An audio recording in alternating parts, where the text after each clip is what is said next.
Hi, and welcome to the Hypnotechs podcast. I'm Rob from Hypnotechs. Today, I am recording in one of the quietest places on Earth. I know that it's one of the quietest places in the world because the people who built this structure took great pains to make it just exactly that, and I've seen what's called the commissioning report for this space. And that report lists the measurements that were taken to verify just how very quiet it is in here. I'm in a room called an anechoic chamber. The word anechoic means free from echo, and this room has been specifically designed to reduce sound that is reflected from the walls, ceiling, and floor.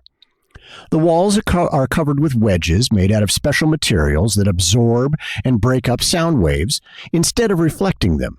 At this moment, I'm standing on a floor made out of an interwoven steel cable, and I'm suspended about 6 inches above the tips of the meter-long wedges beneath the floor. If you can imagine how much sound is reflected in a room lined with ceramic tile and all around you, this room is pretty much the opposite of that. So, sound isn't reflected in here, but that's really only half the battle. The design of this room also prevents sound from coming in from the outside. I'm in a metal box that is the anechoic chamber. That box is heavily insulated against outside sound. The entire box even sits on springs to further isolate it from the outside world. But then, surrounding that box is another room made out of materials that further reduce sound. The two boxes are separated by what's called an air gap, which is a space between them that isolates the chamber from the outer enclosure. Finally, that outer room, or this room within a room, is inside of a heavily insulated lab space or room. And then that room is in the middle of an already very quiet building. So, if you were to go out into the parking lot and honk your car horn, that sound would need to go through at least 8 different walls with airspace between them to reach me here in the anechoic chamber. Your horn would have to be almost unimaginably loud to even make it halfway in to where I'm sitting right now. At the request of the owners, I can't say exactly where I am or just exactly how quiet this place really is, so you'll just have to take my word for it.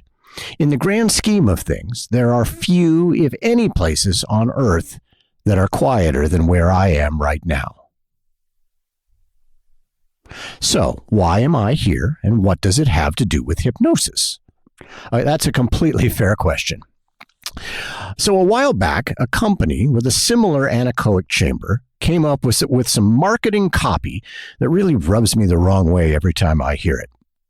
So this company decided to tell visitors to their chamber that it was so quiet in that space that no one was ever allowed to spend more than just a few minutes alone in there because the silence would cause people to lose their sanity.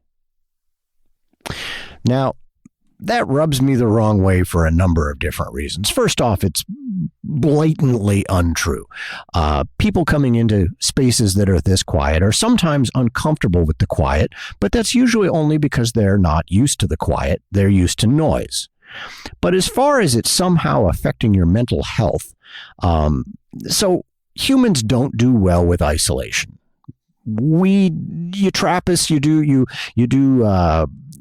in a room and leave us there alone, no contact, we don't do well long term like that. But it's not so much the quiet, it's the isolation from other people.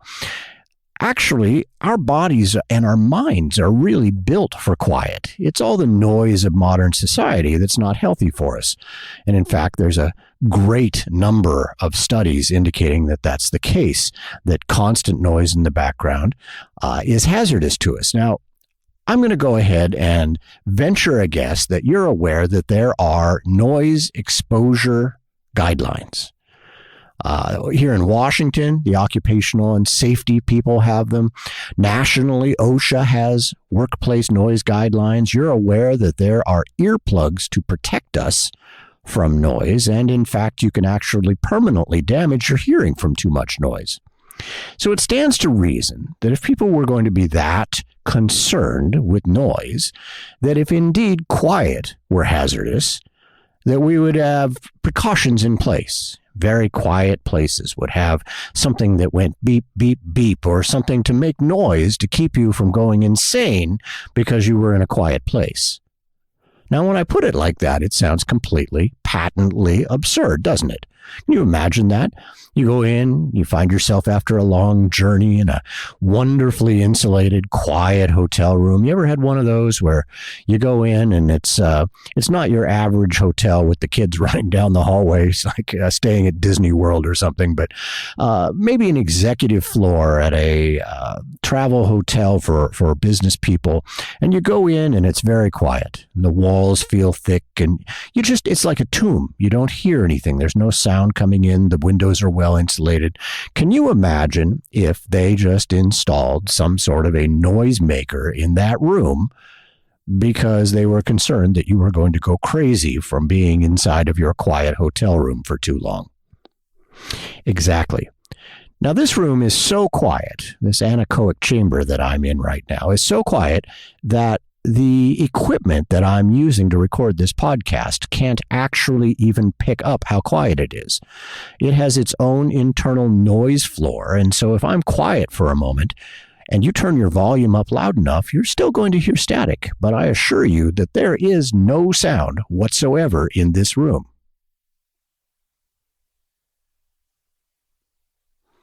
No sound whatsoever. Absolutely none. And what's interesting about that is it's actually very healthy for us. Unplugging, you've probably heard people talking about that, even if you haven't done it in a while. Enjoying a little peace and quiet. People go out looking for peace and quiet, and oftentimes that just means the sound of the wind in the trees and much lower volume levels, and it usually is meant to mean distractions and getting away from the phone ringing and beeping and the television and that sort of thing. But it turns out that silence is actually good for us. It helps us to reset our minds. It helps us to relax. It actually does some truly wonderful things from a physiology standpoint for us. And now, what's fascinating is that hypnosis does that same sort of thing for your mind.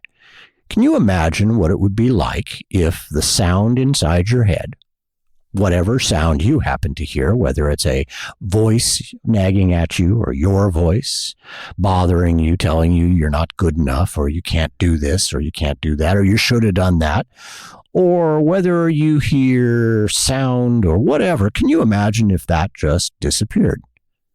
Can you imagine actually getting a little peace and quiet inside your head? Well, it turns out that that's really good for us too. And as a matter of fact, it turns out that hypnosis is really good at that. One of the first things that I often hear from people after I've hypnotized them for the first time is they'll open their eyes and they'll say, wow, I did not know. If I had known that it would feel that good, if I had known that it would be that calm and relaxed and immersive, I would have done this a long time ago. Now, people find different ways to isolate themselves. There's these chambers that you can go float in salty water that's at exactly body temperature, and they close the pod and they turn off the lights, and you do this sensory deprivation thing. And then that's not what I'm talking about. Obviously, getting thrown in the hole in prison like all the movies have ever shown us isn't a pleasant experience, but I am talking about downtime, and I'm talking about an opportunity for you to dream, to rest, to relax, to rejuvenate. I'm talking about healing time. In much the same way that when you're asleep, your mind and body use that time to heal and to grow. Being able to take a little downtime, having your mind go quiet, having it just literally pause for a moment. Imagine how good that would feel. And I really honestly think that oftentimes for the first time that people experience hypnosis, that impression seems to be what they come away with. It doesn't really matter how much work we did while they were in trance, whatever we were working on. All those things sort of fade off into the distance. But what sticks with people is this overwhelming sense of calm. It's sort of like if you were to walk out of a noisy, crowded environment and out into the garden, and it was quiet and relaxed, and the pace seems to slow down, and you seem to relax, and somehow everything feels a little better. That's exactly what people report after their first hypnosis session. So why is this so good for us? Well, like I mentioned, our environment is filled with noise, and we keep finding excuses to add more noise to it. We drive around in the car with the radio on. We go in the house and flip on the TV even if we're not watching it. We walk around with our headphones on with music constantly. We multitask. We read books with the music on in the background. And whether or not that's something that we've become accustomed to, it's not the thing that we were built to do. We really, as humans, are better at single tasking, not multitasking. We're very good at serializing things, looking at one task and then completing it and moving on to the next one. And it turns out that anytime we multitask, so your student wants to study and watch TV at the same time, one way or another, they're having to split their focus. Some part of them is paying attention to the TV while they're studying, and some part of them is studying while they're paying attention to the TV, to be completely fair. But the fact of the matter is that it's not a 100% thing, and we get so used to it, we become so accustomed to it, that we lose track of the fact that effectively we are giving up efficiency. Now, I've heard all of the arguments for the idea that the distraction is good, that somehow the fact that the TV is on, I've heard that's the only way that I can study. And that's just training. None of us were born that way. We were born to focus on things, and we were born to single task and to get things done in that space. So I think in this space, if you think about it, it's rather intuitive. It's pretty straightforward to realize that sound is not going to make you crazy. The lack of sound is not going to make you crazy. It's just not possible. And so as a result, sure, loud sound can damage your hearing. And it turns out that there are tons and tons of studies indicating that sound in the background is not good for us, that we do need downtime. And like I say, that hotel room with the constant beeping in it, maybe you've stayed in a hotel where the faucet dripped. Yeah, that's irritating, isn't it? Wouldn't it be funny if the hotel actually did that on purpose to keep you from going crazy because it was so quiet in their hotel room? I know, it really sounds more ridiculous every time I give an example, it sounds a little more ridiculous. So what do you do to find downtime? And I'm not talking about sitting down with your headphones on. What do you actually do to unplug? When's the last time that you did that? You're missing out if you don't. And all I'm going to say is I don't want to harp on the idea that you should be more or you should be at all. But the fact of the matter is that you are missing out on an experience if you're not trying that. Now, it might be a little uncomfortable at first, sure, because you're used to the sound and just the fact that you're alone in your own head in the peace and quiet, that does take a little bit of getting used to, but it is certainly a skill that's worth learning. We don't always need to be distracted. And the funny thing is that we're good at telling others that. It's easy to look at somebody else and say, well, maybe you'd be able to study better if you didn't have distractions. Meanwhile, we then turn the sound back on the TV, unmute it, and we're back watching again. And that modern day pastime of always needing to be distracted, always needing to be entertained, always needing to be focused on something is really just not good for us. It's not great for our minds either. And so find a way to unplug. Now, you can get away with meditation. Absolutely. There are a variety of different ways that you can calm your mind. You can get rid of that noise. And the number one complaint that I hear from clients is that basically their minds are always racing. People come in, they say they're insomniacs. You ask them why, and they say, I can't turn off my brain. Okay. You talk to people and they say, I'm super stressed. And you say, when's the last time you sat in a completely quiet room and just sat? Well, I'd never do that. It's fascinating to me how many things people will do to avoid that experience. But sitting here, in what could arguably be the quietest place on earth, I've got to tell you that it's actually very restful. I have to admit that just sitting in here before the recording, sitting here as I kind of contemplated the room before I got started, just sitting here relaxing, I found myself sort of sinking into a feeling that I recognize. It is similar to the beginning stages of hypnosis, that sort of quiet place, drifting, dreaming, resting, and relaxing, something that I like to say if you're in to see me. So I wonder, where's the quietest place in your house? What would happen if you went into that space? You just closed the door and you just sat for a little while. Now, you don't have to tell anybody. You certainly don't have to stand up and say, I'm going to seek out a quiet place and sit in it. It's not what I'm asking. But doesn't it make sense that there might be an option here that you could explore? And what if, on the outside chance that I was right, you tried it, and it turned out that out of that came some peace and some quiet? What if that were the end result? What if all this time, just simply forgetting to take a little time off, was part of the problem? So I challenge you, seek out a quiet place.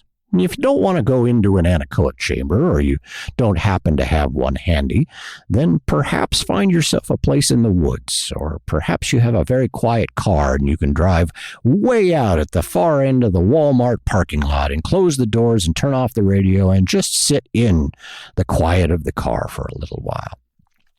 But try for me. Tune out the world. Even try it for just a few minutes. I have this funny feeling that once you challenge yourself to get over the discomfort, once you challenge yourself to try it out and decide that it's not that weird, and maybe we are built for quiet, once you try these things, I have this funny feeling you're actually going to like it. And if you like that, who knows? Maybe you'd like to have your mind quiet. Maybe you'd like to calm it down a little bit during day-to-day life. And I'll tell you what, when you're ready for hypnosis, give me a call. I'll be here. I'm Rob, and this is the Hypnotechs podcast, and I'll leave you with just a few moments of complete silence.